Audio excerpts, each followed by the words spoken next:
tersembunyi yang berada di kedalaman hati yang paling dalam, di mana hati itu memiliki keinginan, ketertarikan, dan hasrat ingin memiliki orang yang kita damba-dambakan. Cinta sudah menjadi hal yang biasa kita dengar di setiap waktu. Cinta merupakan anugerah terindah yang Tuhan berikan kepada setiap insan. Karena tak ada satu orang pun yang berhak melarang seseorang untuk mencintai atau tertarik dengan orang lain. Jatuh cinta merupakan sebuah ujian. Ujian untuk tidak mendekatinya. Ujian untuk menahan jarimu agar tidak mengetik pesan rindu padanya. Atau sekedar mengingatkan untuk sholat atau mengaji.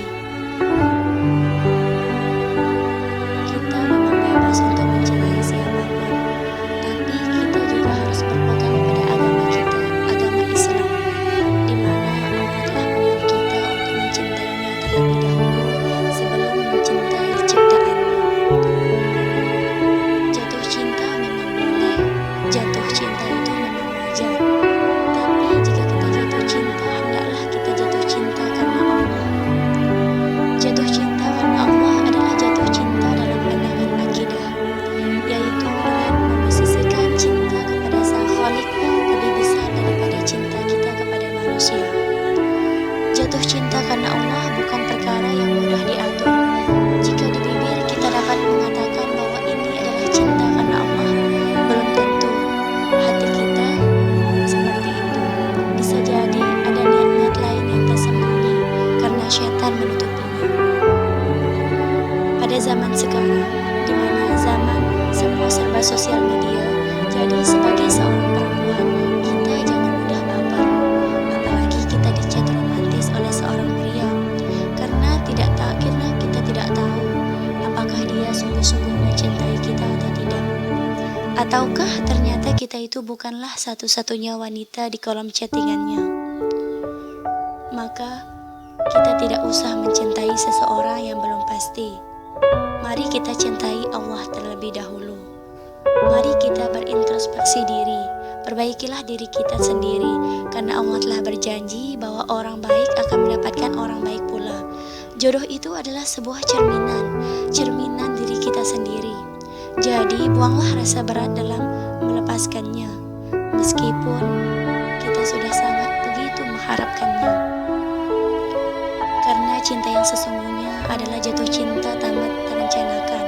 Namun salahnya kita itu terletak pada hati kita yang lebih dahulu membuka hati untuk orang lain sebelum pasangan sah kita, untuk diri kita sendiri.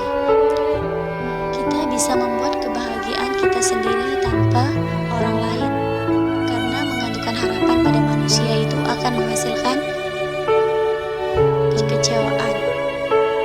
Tapi hal yang perlu kita ketahui adalah pada saat hati kita terasa kosong, kita itu tidak membutuhkan cinta, kita tidak membutuhkan laki-laki, atau bahkan kita itu tidak membutuhkan perhatian manusia.